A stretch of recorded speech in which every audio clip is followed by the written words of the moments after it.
दोस्तों आप मार्केट गए होंगे सीमेंट बैग लाने के लिए, तो वहां पर आपने जरूर ये नोटिस करा होगा कि उस सीमेंट बैग के ऊपर कहीं आपका 33 लिखा हुआ है, कहीं आपका 43 लिखा हुआ है और कहीं आपका वहां पर 53 लिखा हुआ है। तो आप लोग ये बड़े कंफ्यूज्ड हुए होंगे कि यार हमने सही जो बैग है सीमेंट का वो लाया है कि नहीं। तो इसी कंफ्यूजन को आज हम क्लियर करने आ गए कि जो डिफरेंट डिफरेंट नंबर्स होते हैं वो क्या होते हैं। तो जरूर इस वीडियो में बने रहिएगा और साथ ही साथ ये वीडियो जो हमारे फ्रेशर्स इंजीनियर्स उनके लिए काफी ज्यादा इंपॉर्टेंट होने वाला है। तो मैं हूं आपका कॉर्पोरेट ट्रेनर अहमद हुसैन। तो चलते हैं इस वीडियो में। दोस्तों अकॉर्डिंग टू BIS यानी कि ब्यूरो ऑफ इंडियन स्टैंडर्ड हमारा क्या कहता है कि जो आपने 33, 43 या 53 जो आपने सीमेंट बैग्स के ऊपर देखा है वो बेसिकली हमारा क्या होता है, वो हमारा होता है ग्रेड ऑफ सीमेंट। जी वो होता है हमारा ग्रेड ऑफ सीमेंट, जो कि हमारी क्या डिफाइन करता है, जो कि हमारा यहां पर डिफाइन करता है कॉम्प्रेसिव स्ट्रेंथ, जो कि हमारी यहां पर 28 डेज के अंदर जो डिफरेंट डिफरेंट कॉम्प्रेसिव स्ट्रेंथ आती है ये उसको यहां पर डिफाइन करता है। यानी कि अगर हम यहां पर 28 डेज की बात करें, अगर आपने किसी बैग के ऊपर 33 देखा है तो इसका मतलब क्या है, जो उसकी कॉम्प्रेसिव स्ट्रेंथ है वो उसके यहां पर 33 न्यूटन पर mm स्क्वायर होने वाली है। अगर आपने यहां पर 43 किसी बैग के ऊपर देखा है तो इसका मतलब क्या, आपने उसी 28 डेज के ऊपर उसकी जो स्ट्रेंथ है वो 43 है। और वहीं अगर हम 53 की बात करें तो यहां पर उसकी 28 डेज के बाद जो उसकी कॉम्प्रेसिव स्ट्रेंथ है वो यहां पर 53 होने वाली है। तो दोस्तों जो हमारा कॉम्प्रेसिव स्ट्रेंथ होता है वो बेसिकली हम किस तरह से कर सकते हैं, यानी कि कोई भी जो लोड होता है वो अगर हमारे न्यूटन पर mm स्क्वायर पे पड़ेगा तो यहां पर हमारा जो कॉम्प्रेसिव स्ट्रेंथ है वो यहां पर कैलकुलेट हो जाता है। तो दोस्तों अब बात करते हैं कि यहां पर जो हमारे डिफरेंट IS कोड होते हैं, जो इन डिफरेंट डिफरेंट सीमेंट्स के अंदर कौन से हमारे IS कोड यहां पर यूज होते हैं। तो दोस्तों अगर हम यहां पर IS कोड की बात करें तो सबसे पहले अगर हम OPC 33 ग्रेड की बात करें तो यहां पर जो हमारा IS कोड लगता है वो हमारा IS 269 लगता है।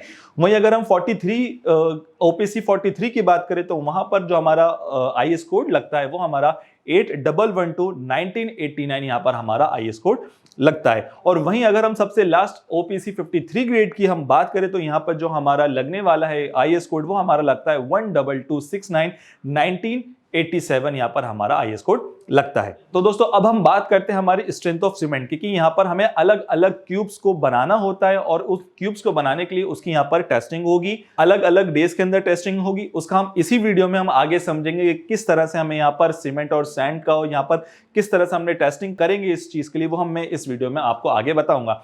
तो अभी हम इतना समझते हैं कि इन जो हम जो डिफरेंट क्यूब्स बनाएंगे उसकी हमारी अलग अलग टेस्टिंग होगी।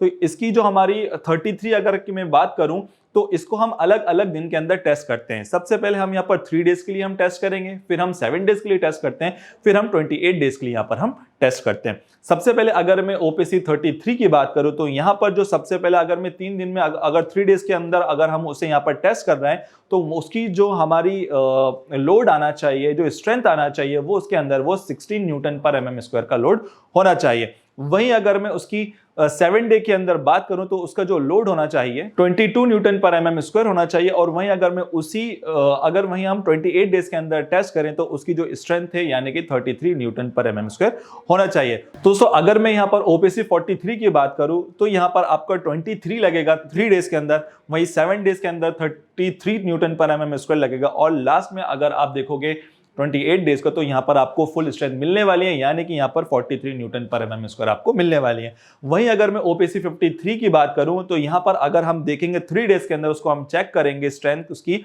तो यहां पर वो 27 न्यूटन पर mm स्क्वायर मिलेगी। अगर यहां पर हम 7 डे के अंदर चेक करेंगे तो यहां पर उसकी जो स्ट्रेंथ है हमें 37 न्यूटन पर mm स्क्वायर मिलेगी। और सबसे लास्ट 28 डेज के अंदर अगर हम चेक करेंगे उसको तो यहां पर हमें 53 न्यूटन पर mm स्क्वायर उसकी स्ट्रेंथ मिलने वाली है। तो दोस्तों अब हम बात करते हैं उसकी यूजेस की, कि जो हमारी डिफरेंट ग्रेड्स की सीमेंट है वो हमारी कहां पर यूज हो सकती है। तो सबसे पहले हम सीमेंट बैग लेने जाएंगे तो सबसे पहले हमें उसको चेक करना होगा कि जो हमारी सीमेंट है वो हमारी OPC यानी कि ऑर्डिनरी पोर्टलैंड सीमेंट यहां पर हमारी होनी चाहिए। उसके बाद दोस्तों हम यहाँ पर चेक करेंगे कि वो हमारी कौन सी ग्रेड की यहाँ पर सीमेंट है। और थर्ड और सबसे इंपॉर्टेंट चीज हमें ये चेक करना है कि उसकी जो डेट ऑफ मैन्युफैक्चरिंग है दोस्तों वो क्या है। तो दोस्तों आपके लिए मैं एक यहाँ पर क्वेश्चन छोड़कर जा रहा हूं कि जो आपकी जो डेट ऑफ मैन्युफैक्चरिंग है वो कितने मंथ तक होना चाहिए, यानी कि उन सीमेंट को आप कितने महीनों के अंदर आप यहाँ पर वो यूज कर सकते हो। तो अभी जाएं कमेंट में और इसका आंसर दें। चलते हैं हम आगे इस वीडियो के अंदर। तो दोस्तों सबसे पहले हम बात करते हैं जो ग्रेड हमारी जो 33 की होती है उसकी।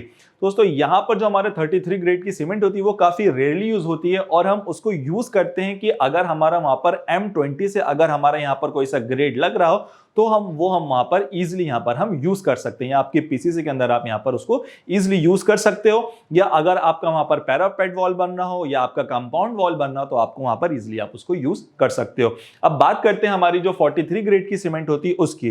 तो दोस्तों जो हमारी 43 ग्रेड की सीमेंट होगी उसको हम यहां पर यूज कर सकते हैं कि अगर हमारा जो रेशियो ऑफ कंक्रीट है अगर वो हमारा M30 से नीचे है, यानी कि M20 से ऊपर और M30 के नीचे, अगर आप यहाँ इजीली उसको यहाँ पर यूज कर सकते हो। यहाँ पर आप उसको पीसीसी यानी कि प्लेन सीमेंट कंक्रीट भी यूज कर सकते हैं और आप यहाँ पर उसका आरसीसी वर्क के लिए भी यूज कर सकते हैं, चाहे वो स्लैब्स हो, कॉलम हो, स्टेयर केस हो, तो वहां पर यूज कर सकते हो। लेकिन आपको ध्यान देना है कि जो हमारा रेशियो ऑफ कंक्रीट होना चाहिए वो हमारा यहाँ पर M30 तक ही होना चाहिए। तो यहाँ पर आप अलग अलग जगह पर यूज कर सकते हो और साथ ही साथ आप इसको फिनिशिंग वर्क जैसे कि टाइलिंग वर्क हो गया, फ्लोरिंग वर्क हो गया और यहाँ तक कि आप यहाँ पर इसको वाटर रिटेनिंग स्ट्रक्चर के अंदर भी आप यूज कर सकते हो। तो दोस्तों यहाँ पर हम बात करते हैं 53 ग्रेड सीमेंट की।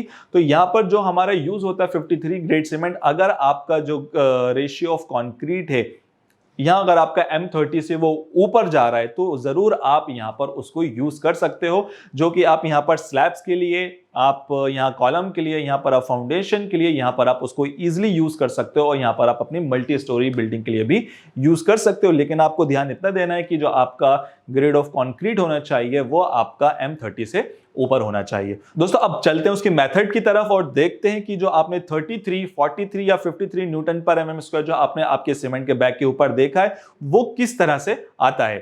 तो दोस्तों सबसे पहले हमें यहां पर क्यूब लेना होगा जिसका डायमेंशन 70.6 बाय 70.6 बाय 70.6 जो कि एमएम में होता है और जो कि इस स्पेशली इसी के लिए यहां पर डिजाइन हुआ है। दोस्तों अब यहां पर जब हम क्यूब करेंगे तो यहां पर आपको 9 क्यूब्स यहां पर आपको चाहिए होंगे, जो कि आप 3 डेज के अंदर, 7 डेज के अंदर और 28 डेज के अंदर आप उसको टेस्ट कर पाओ। दोस्तों इस टेस्ट को करने के लिए आपको यहां पर सीमेंट चाहिए रहेगी, सैंड चाहिए और यहां पर आपको वाटर चाहिए रहेगा। दोस्तों हम सीमेंट की बात करते हैं, जो सीमेंट है वो यहां पर आपको 200 ग्राम्स चाहिए होगी और सैंड की बात करें तो यहां पर आपको 600 ग्राम्स की सैंड चाहिए होगी, जो कि हमारी अलग अलग ग्रेड्स में होती हैं। अगर हम यहां पर ग्रेड 1 सैंड की बात करें तो यहां पर 2 mm से 1 mm में पास होना चाहिए। अगर हम उसकी ग्रेड 2 की बात करें तो यहां पर वो हमारी 1 mm से लेकर 500 माइक्रोन्स के अंदर पास होना चाहिए और वहीं अगर हम ग्रेड 3 की बात करें तो यहां हमारी 500 से लेकर 90 माइक्रोन्स के अंदर वो पास होनी चाहिए। दोस्तों यहां पर जो सैंड के लिए आईएस कोड यूज हुआ है वो हमारा 650 बाय 1991 यूज हुआ। अगर आपको और डिटेल में उसको जानना है तो आप अभी जा सकते हैं और उस कोड को डाउनलोड करके आप इजीली पढ़ सकते हैं। तो दोस्तों यहां पर हम बात करते हैं वाटर की। तो दोस्तों जो वाटर होगा वो बेसिकली हमारा आएगा 90 ग्राम्स। अब वो बेसिकली किस तरह से आता है कि दोस्तों जो हमारा वाटर होता है उसको हम निकालते हैं हमारी कंसिस्टेंसी टेस्ट से, जो कि जरूर आपने यहाँ पर कॉलेजेस में पढ़ा होगा, जो कि हमारा फॉर्मूला होता है P/4+3। अब दोस्तों ये P क्या होता है, ये हमारी कंसिस्टेंसी होती है जो कि हमारी 33% होती है। हम इसको पूरा सॉल्व करेंगे। अब इसका जो दोस्तों जो वेट होगा, जो भी हमारा यहाँ पर जो वेट यूज हुआ है उससे हम इसका जो भी परसेंटेज आएगा हम उससे मल्टीप्लाई कर देंगे। यानी कि फॉर एग्जांपल यहाँ पर मेरा परसेंटेज आया 11.25%। तो दोस्तों जो मेरा वेट है यानी कि 200 मेरी सीमेंट हो गई और 600 जो मेरी सैंड हो गई, यानी कि जो 800 की सैंड है, उन दोनों को हम करेंगे तो यहां पर जो आपका वाटर आएगा वो यहां पर आपका 90 ग्राम्स वाटर आएगा, यानी कि 0.09 लीटर्स आपका यहां पर वाटर आ जाएगा। तो दोस्तों इसको अब हम क्या करेंगे, अच्छी तरीके से अब हमें सीमेंट, सैंड और वाटर को अच्छी तरीके से मिक्स करना होगा और आपको उस मोल्ड के अंदर अच्छी तरीके से भरना होगा और ये पूरा काम आपको मात्र 1 मिनट में यहां पर आपको करना होगा। उसके बाद दोस्तों हम उसको मोल्ड को करने के बाद यहां पर हम उसको वाइब्रेटिंग मशीन में लेके जाएंगे और यहां पर हम उसको वाइब्रेटिंग मशीन में रख कर यहां पर हम 14,000 हम यहां पर वाइब्रेट करेंगे, जो कि हम 2 मिनट्स तक हम यहां पर वाइब्रेट करेंगे ताकि उसके अंदर के जितने भी जो वॉइड्स हैं वो अच्छी तरीके से यहां पर फिलअप हो जाएं। तो दोस्तों यहां पर वाइब्रेशन देने के बाद जो कि हमारा 14,000 ± 400 होता है, तो उसके बाद हम उसको 24 आवर्स के लिए इसी तरह से छोड़ देंगे रूम टेम्परेचर में। उसके बाद दोस्तों 24 घंटे खत्म होने के बाद उसको हम यहां पर डीमोल्डिंग यहां पर हम कर देंगे, यानी कि हम उसको अच्छी तरीके से जो उसका मोल्ड थे उस मोल्ड से हम यहाँ पर बाहर निकाल देंगे और उसको हम यहाँ पर हम जो फ्रेश बकेट है जो कि हमारे 27 डिग्री सेंटीग्रेड तक होनी चाहिए, जो कि हाँ टेम्परेचर होना चाहिए उसका, उसके अंदर हम अच्छी तरीके से उसको डाल देंगे। दोस्तों यहाँ पर हमने 9 क्यूब बना है, कुछ क्यूब हमारे 3 डेज के लिए है, कुछ क्यूब यहाँ पर 7 डेज के लिए और यहाँ पर हमारे 28 डेज के लिए भी कुछ क्यूब्स हैं। दोस्तों अब हम यहाँ पर हम कंप्रेशन टेस्टिंग मशीन में जाएंगे। अब उन जो क्यूब्स हैं उनको हम यहाँ पर हमें अलग अलग टेस्ट करना होगा, यानी कि सबसे पहले हम 3 क्यूब्स को सबसे पहले हम 3 डेज के अंदर टेस्ट करेंगे, जिसकी जो स्ट्रेंथ आना चाहिए जो कि हमारी 16 न्यूटन पर एमएम स्क्वायर होना चाहिए। वहीं अगर हम 7 डेज में उन 3 को क्यूब टेस्ट करेंगे और सबसे लास्ट में हम यहाँ पर 28 डेज के अंदर टेस्ट करेंगे, जिसकी जो एवरेज यहाँ पर हमारा जो लोड आना चाहिए वो हमारा 53 न्यूटन पर एमएम स्क्वायर यहाँ पर आना चाहिए। तो दोस्तों इसी तरह से हमारा जो लोड होता है वो कॉन्फ़िगर आउट होता है। तो आई होप आपको ये चीज़ अच्छी लगी होगी, काफ़ी कुछ आपको इस चीज़ से सीखने को मिला होगा। तो इसी तरह की वीडियो करने के लिए तो हमें प्लीज़ अभी जाएं और सपोर्ट करें। तो हमारी इस वीडियो को लाइक करें, चैनल को सब्सक्राइब करें और इस वीडियो को शेयर करें। बहुत बहुत शुक्रिया।